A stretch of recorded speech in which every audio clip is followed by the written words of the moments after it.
Hey, what is up YouTube? Kolst here, and we are back because there are some patch notes for patch 26.2 for Hearthstone coming out, which is mainly impacting standard game modes such as Arena, but also Battlegrounds.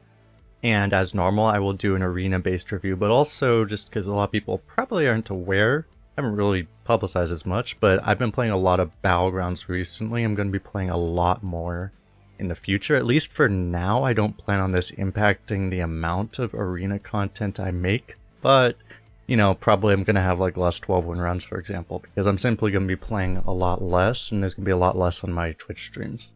In any case, let's just get right into these changes here. They talk about kind of some of the standard changes, and a lot of these, some of these are very impactful for Arena, but some of them are just cards that you don't really see much in Arena. So for example, the first one here, Sinful Brand, is getting its damage cut in half. You almost never pick this in Arena anyway, and now at this point you probably never will, because there was at least the small chance you might want to take it off a Discover or something, but now dream on with that basically. So that will move on to the next one, which is Fellscale Evoker. This is the demon and also Naga that is big demon synergy basically.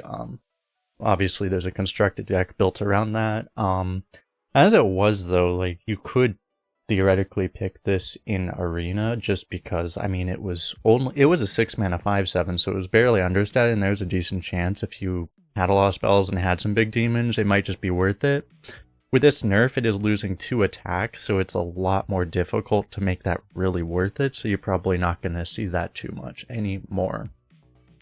The next change we have here is Predation. Predation is going from 3 mana deal 3 to 2 mana deal 2. It will still go to 0 if you've played a Naga while holding this. So I guess in the case of Arena, a lot of times you actually paid the cost, and 2 mana deal 2 versus 3 mana deal 3, honestly not that big of a difference. But of course, if you actually have the Naga synergy, it's just a strict nerf. But overall, not a big change yet again for Arena. But now we're getting to one of the cards that is a really big change for Battlefield, Necromancer here. Going from a 2 mana 2/3 to a 2 mana 2/2. So this thing's gone through multiple changes. Originally it was a 2/3 that summoned a 1/2, but now it's a 2/2 that summons a 1/3. So it's definitely a lot worse than it was, just because, at least in the form that it was, because, you know, it's a lot easier to deal 2 damage for certain classes than 3. Things like Consecration specifically, those kind of AoE effects are going to potentially actually wipe this guy out, so that's a very big deal there. So it's going to make this card slightly less oppressive, but if you still can't get through the taunts, it's still going to kind of run away with things. Next up, we had Blightfang here. Blightfang is doing the exact same thing it used to, but now it is going from 3 mana to 4 mana. Still going to be a very good card in Arena, but maybe slightly weaker. Frankly, sometimes you might get baited into playing it too early because it was cheaper, so this is one of those changes that probably just isn't going to make a super big difference. But occasionally you actually want to play it on turn 3, now you can't, but otherwise, yeah, not that big of a change, but a good nerf to a card that was pretty OP for Arena. So I like to see that one. Next up we have High Cultist Basilisk. This card is actually having its buff just completely reverted. It was originally a 5 mana 3/5, then they changed it to a 4 mana 3/5, and now it's just going back to a 5 mana 3/5. You didn't see this card much as in Arena, especially at 4 mana. It was pretty pickable. At 5 mana, that is going to make it quite a lot riskier to draft, because it just makes you need that synergy a lot more. So this is a pretty sizable nerf for Arena. And Constructed, I'm sure people are still going to play that in Aggro Priest because it's really good. Next card we have here is Anubricon. This is going from an 8 mana 8/8 or 8 mana 7/7 that gains 8 armor, and then you can potentially match a bunch of stuff. Now it's going to just 5 armor, which basically makes it so you're actually required to have a bit of armor synergy to set it up, rather than just in Constructed play this and win the game. But also in Arena, it makes it quite a bit worse, because assuming you don't have that synergy again, you're getting 3 less armor sometimes, because sometimes you would just play this for armor, but also sometimes you would just use this as his base mana cheat instead of comboing with Astalor like in Constructed. But that makes it where this thing was effectively a 0 mana 7/7 that activated on turn 8 if you wanted to use it for pure tempo. Now it's effectively a 3 mana 7/7 which activates on turn 8, which is still fine, right? not terrible by any means, but it's a lot worse than it was. It's a very significant nerf in that way. So it's just going to make it a little less competitive against other legendaries, but still not a terrible card for Arena. The other card we have, which I think is, at this point, we'll call a pretty terrible card for Arena, is Scribbling Stenographer. This guy is going from 6 mana to 7 mana. In Arena, you simply, you don't have all these like preparations, shadow steps and stuff that you would normally be using to activate this card in Constructed. At 7 mana, this thing's just really hard to pull off. You need to have played like 4 other cards and then still have 3 mana available in that case to really ever play this. At this point, it's just never going to be good essentially, so you're essentially never going to want to draft it.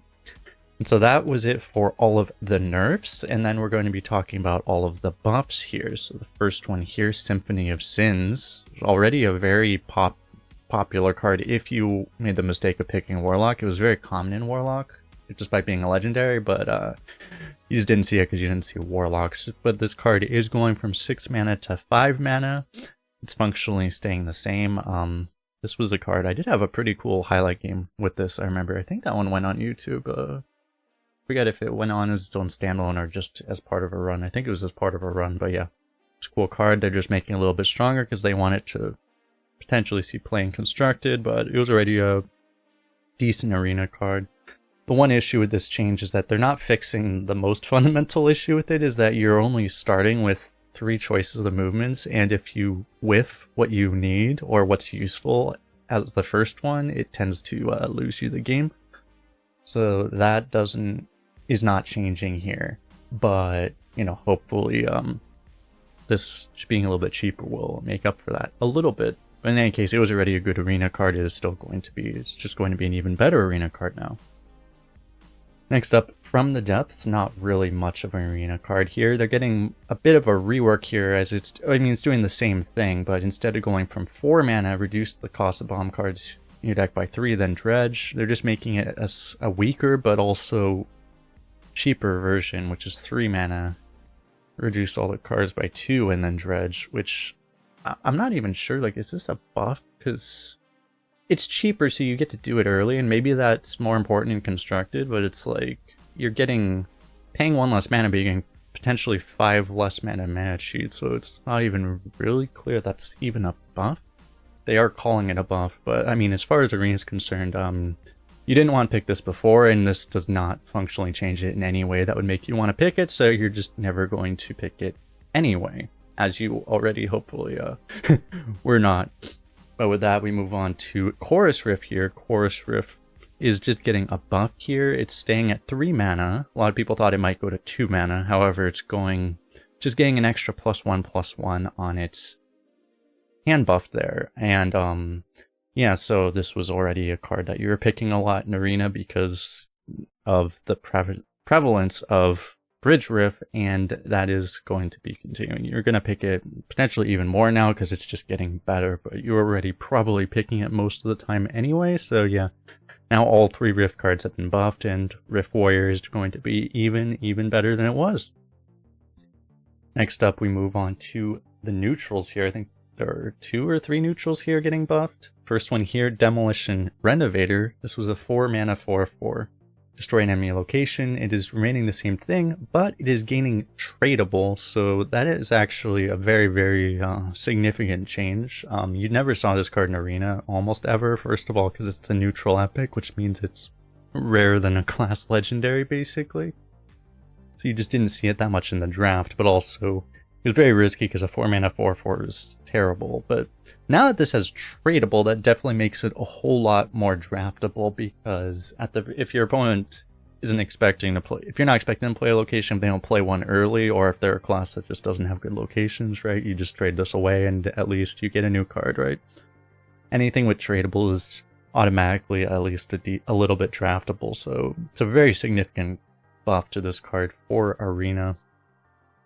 And next up, we have a very surprising card that to actually see a balance change for, which is Rotten Apple Bomb. Rotten Apple Bomb was a very bad card even in Arena, and they're not really buffing this by enough to make, and is obviously completely unplayable Constructed, but they're not really buffing it enough to really change that, I don't think, which is kind of funny. But it is a pretty significant buff, so Rotten Apple Bomb is gaining a health. It's now going to be a 5 mana 4/6 undead. And it's also gaining 2 health on its Death Rattle, so it restores 6 health to your hero. That definitely makes it so if you want a defensive card for potentially a slower arena deck, this is a very significant buff there, at least. It's still, the thing is a 5 mana 4/6 is still probably considered like a tempo loss in arena, beyond the point that you're not just playing curve anyway, so it's like, it's still a pretty bad tempo card, but at least you're getting a lot more defense out of it, so it definitely makes it a much more draftable card. Still not premium by any means, but it's definitely a lot more draftable than it was. So pretty significant change. And the next one, which I believe is the last one, yeah, this is the last one for the standard/arena section, is Pandering Importer, even though this card isn't actually in standard anymore. This is the one wild change. Pandering Importer is being reverted to its old version, which is a 2 mana 1/3. If you don't know, this is how it originally was, but it created a lot of really broken combos with Shadow Step specifically, which just completely broke the game in standard because of the limited card pool. But now that this is in wild, it's not really a problem, so they're putting it back to its original form here. And so that is it for the standard and arena changes. I think for arena specifically, the most significant change is just going to be this Chorus Rift change. I don't know that this is really gonna push Warrior that much higher than it is. Warrior I still have is probably narrowly the #1 class above Shaman. This might push them just ever so slightly higher, but this isn't going to, this whole set of changes really isn't going to shake up the arena meta, I don't think, really at all. So with that is it for these arena changes, and the standard changes a little bit as well. If you're heading out now, appreciate it. But now I'll be talking about the Battlegrounds things, because as I said, I've been playing a lot of Battlegrounds, mostly off stream, well, entirely off stream really, just to learn it. So I do have a much better understanding of this stuff than I would have previously, so I will talk about this stuff as well. First thing is just a few armor changes. ETC got nerfed by its armor, Master Nguyen also got nerfed in his armor, and patches got reduced in higher ranked lobbies as well. Patches felt really bad for me, but I guess maybe with the some of these other changes being made to nerf like particularly beasts and dragons, which is, as we'll talk about, is the main things that are changing here, that might make more sense, because pirates just felt a little risky, but maybe I was bad at it. Pirates are definitely the tribe I'm least familiar with playing with right now. Let's talk about these changes here. First one, the hero updates. ETC is having its hero power buffed, just going from 4 mana to, or 4 gold to 3 gold. I'm gonna say mana a lot for this stuff probably. So just a significant buff there for ETC, just making it a lot easier for him to get some buddies. Next up we have, that was it. So that's it for the hero changes, I should mention. Now this is all the minion changes. A lot of, I believe most of these are nerfs, but there are some buffs mixed in as well. First one, some of these dragon nerfs coming in.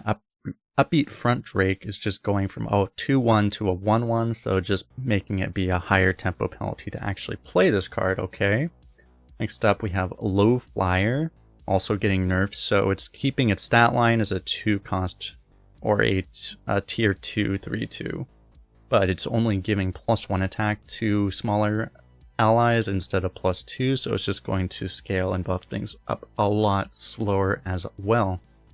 Except we have Reef Whiffer. This guy is just losing a health, so this thing, if you played it on itself, which a lot of times you would, this would make it, you know, a 3/5, but now it's only going to be a 3/4, so it's just a bit more expensive to pick this guy up early as well. This card didn't feel crazy good. It felt good on tempo very early, but yeah, this is going to make it a lot worse, I feel like, just because a little bit of tempo really does matter.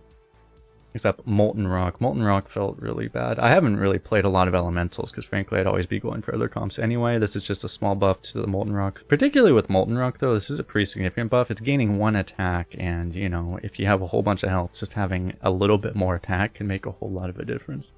So it is a pretty significant change for Molten Rock there, in spite of being very small. Next up we have Flourishing Frostling. It's going from 0 attack 4 health to 0 attack 5 health. Of course it scales its attack as well. if you can play a bunch of elementals, so just having a little bit more health can make a big difference on that as well. So a couple very small buffs to elementals, but maybe it'll add up and just make it a little bit better in the early game. Next up, they're nerfing Scourfin, which is one of the hand buff Murloc dudes.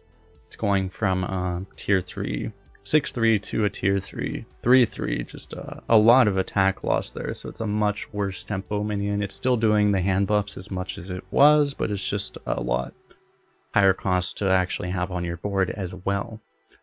Think about that, another card which is not being functionally changed, but just getting nerfed again. Radio Star, they're just taking away an attack. It was a 3-1 that would always give you a minion from your opponent's board every turn. Now it's only a 2-1.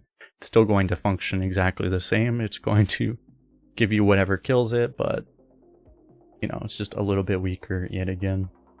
Next up, we have Puffer Quill. This guy was very rare you actually see this get played, frankly, but was a tier 4 and now it is tier 3, so it's just going to be a lot easier to pick this up. So maybe it makes it a lot more likely that you just see it on the board and it just happens to be the best unit, and maybe you'll actually play it, because otherwise, yeah, you just don't really see this guy too much. Maybe once Quillbores come out, you'll see this guy a lot more, but right now, I don't know, other than just a temporary unit, I still don't see it seeing that much play, but we will see about that.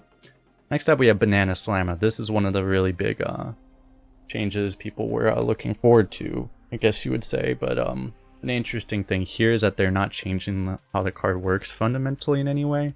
It's still going to be doing exactly what it was doing, which, you can double it repeatedly and get a whole bunch of stats on things, but it's just going from tier 3 to tier 4, so you will just see less Slammas. It's going to be harder to actually get them, but if you get them, they're still going to do exactly the same. So not a very big nerf to Beast there, I will say. Obviously, any of these changes are significant, but I was expecting more, to be honest. So we'll see if Beasts are still one of the best comps here.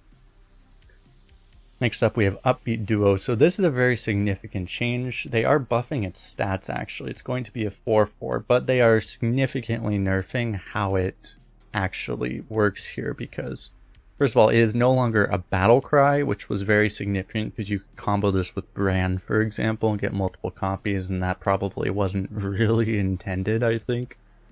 Or at least once people started abusing it, started to realize, yeah, maybe this shouldn't have been how it worked in the first place. So now it is at the end of every 2 turns, get a plain copy of the main to the left of this. And what's also significant, well, it's not a strict nerf, because you could actually just play this and then, get the Caligos or whatever you want to copy afterwards, and then you can actually get it. But as I mentioned, because it's not Battlecry anymore, you can't copy it. You can't get multiple. There are multiple ways, actually. You could also balance it or something to get the effect multiple times, but that's no longer a thing.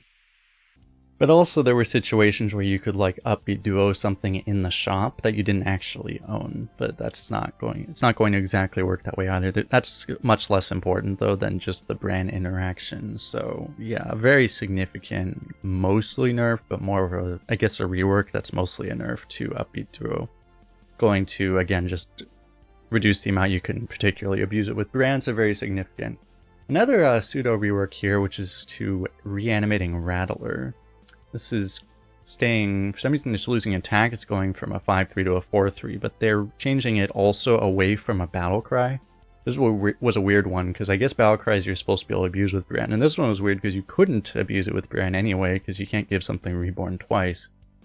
But it's just different here because at the end of your turn it gives another friendly beast reborn, and since it's end of your turn, that allows you to actually, it is permanent reborn, I do believe. So, but that also means that, you just get one of these and eventually it will just reborn everything. And I guess theoretically if you had 2 of these, they could also reborn each other. So this isn't always a buff, isn't always a nerf, because it's a significant buff in the sense that one Rattler can reborn a full board of beasts. But also it's a slight nerf in the sense that, not even necessarily a slight nerf, I think it's not that big of a nerf for beasts, so that you actually would have to just keep this guy on your board, but I think generally speaking you can afford to do that. So overall, honestly, I think this is a buff, so Beasts might actually be getting, especially relatively speaking, might be getting better here. But in any case, let's move on. So now there's a pirate change here. Peggy Sturdybone getting a pretty significant stat nerf here. It was a tier 4 6/5, which made it a pretty good unit, just from its stats perspective, at least if you got it early. But now it's only a 4-mana. It's only a 4/2, so much worse. Obviously, you don't really pick this card for your stats. You pick this to scale up your giant cleave guy or whoever else. But yeah, they're just making it a little bit more expensive to grab Peggy early here. So the card functions the same, just a significant tempo nerf to it there. Next up, we have another elemental buff here to Dancing Barnstormer. It's just getting, they're actually nerfing its stats here. They're taking away an attack, but they are increasing its buff to elementals in the tavern, which I think is a lot more important anyway. So it's kind of interesting that they like nerf it and buff it combined there, but I mean overall this is definitely a buff.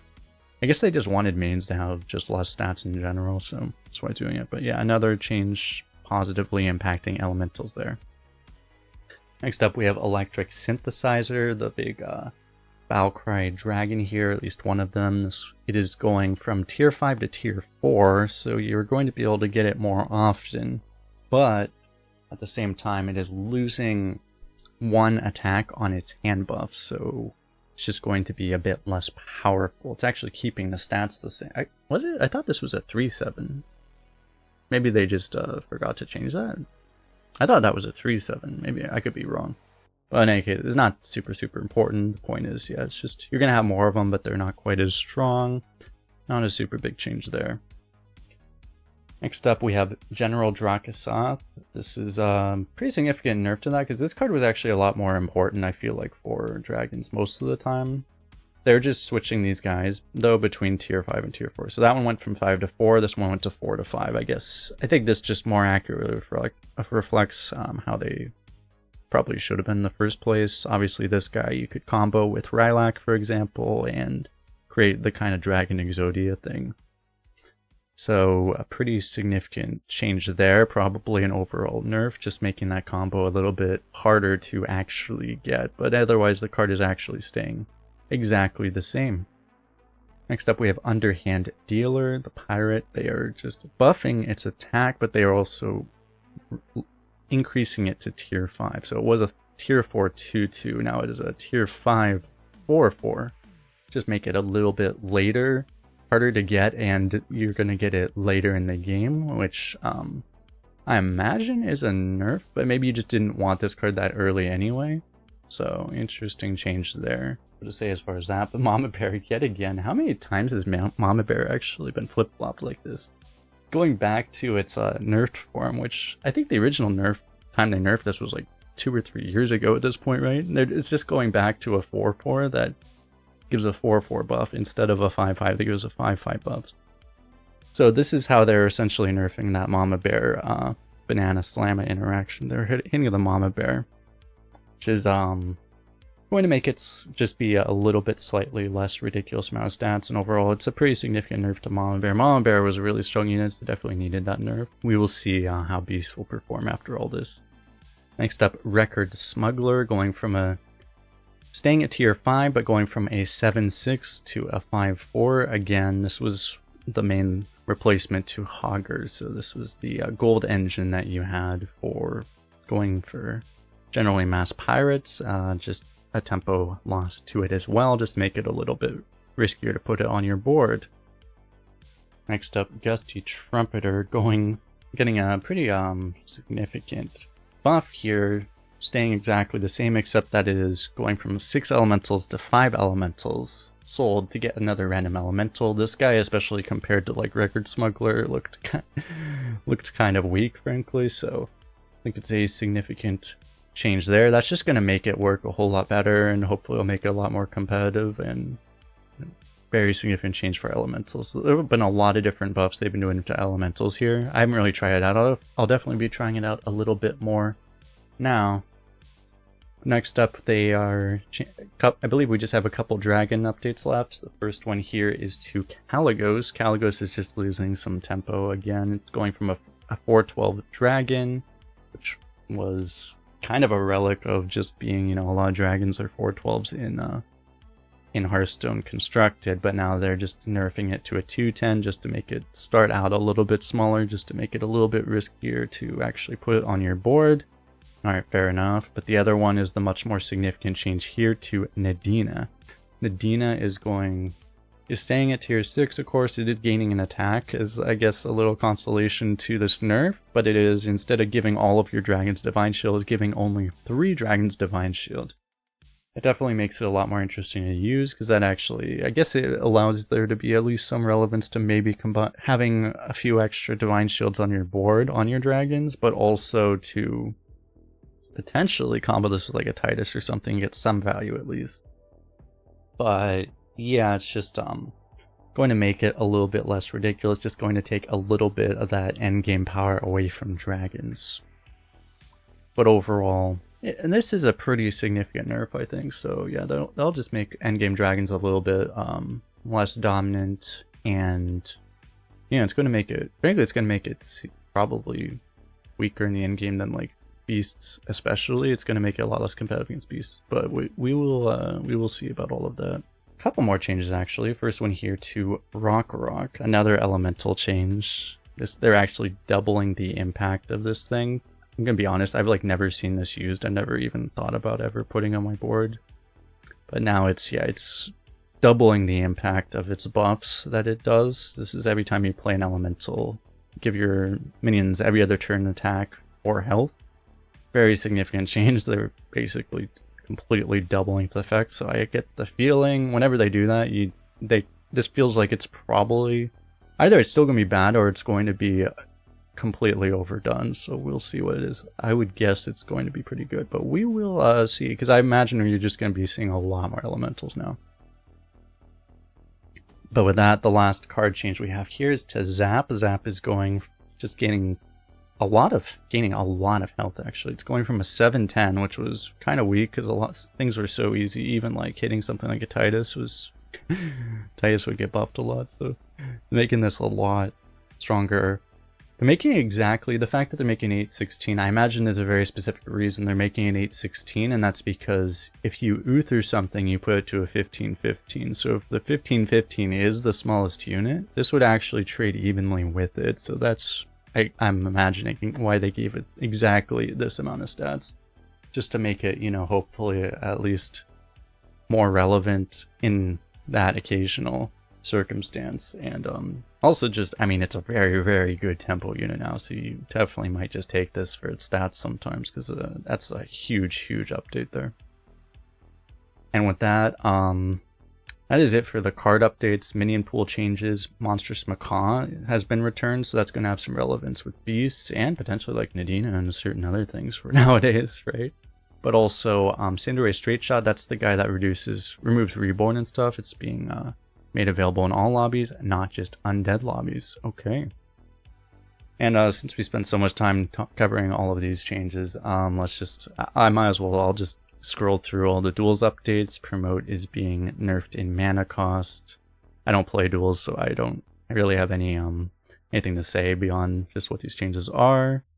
This is Harvest Time is being nerfed, so the sapling, you're getting treants instead of saplings, so a significant tempo loss, relatively speaking, there. Mind Tether, I guess that makes this a better removal, but a worse buff here on things. That's interesting. Mind Tether is being changed from a passive to you actually have to activate it. You have to spend a mana to activate it every turn. Dino Tracking went from Discover a Card to Discover a Beast. That seems pretty significant nerf there. That seems like we don't want this to exist anymore type of change. Treasure updates in Ruby Peddler going from 2 mana to 3 mana. Spiked Arms going from 3 attack to 1 attack. So more of a thing that you just use for its effect rather than actually just being a really good unit on top of it. Royal Greatsword getting 1 mana more expensive. Infant Arcane getting 2 mana more expensive. Passive treasure updates. Staking a Claim is being changed from whenever you play a Discover to only 1 Discover per turn. The floor is Lava. after you play a minion versus after you play first minion each turn, yet again. And then Dragon Blood, after friendly dragon dies, versus they seem to like this kind of change in this patch after the first time a friendly dragon dies each turn. So they just want some of these passives to be a lot less strong. Dragon Affinity was unbanned and moved to pool 1. So they just cut its effect in half, but they made it so you get it much earlier. I assume that's how Duels updates work. Or those things work, I don't know exactly, to be honest. Glacial Downpool. You're getting a small water elemental instead of an ice shard if you cast a frost spell each turn. Flames of the Kirin. After you cast your first fire spell in a turn, add a random fire spell. Now you're getting a random non-legendary fire spell from your class instead of just like any random fire spell. So you're going to change there. Unholy Gift. You're going from 5 random Lich King cards shuffling your deck to 8. Significant increase there. Ring of Black Ice. They're just adding a mana cheat to it. All shall serve. Being changed to, again, just getting after the first time a friendly demon dies. Oh, not just a demon, but a friendly demon. So that's a bit of a nuance there. But that is it for the Duels updates, okay? And one other thing I guess I should mention, the tour guide. Tour guide was incorrectly banned in a lot of modes. That is no longer a thing. And the last update here, which some people might care about as well, is that the Heroic Tavern Brawl was moved to next week to allow for, you know, people to adjust to all of these balance changes before wasting all of their gold that could have gone into Arena, or also the mini set, which will be coming pretty soon as well. So that is that as well. But I guess that is it for these patch notes here. So thanks a lot for hanging out, everyone. I don't have much to say. I'll probably be streaming Battlegrounds actually pretty soon after this, maybe in an hour or two. Or well, probably by the time I upload this, actually, it'll probably be like very soon. So anyway, thanks a lot for hanging out. I'll see you on Twitch, of course, twitch.tv/Kolst if you want to. But yeah, thanks a lot. We'll see you guys in the next one.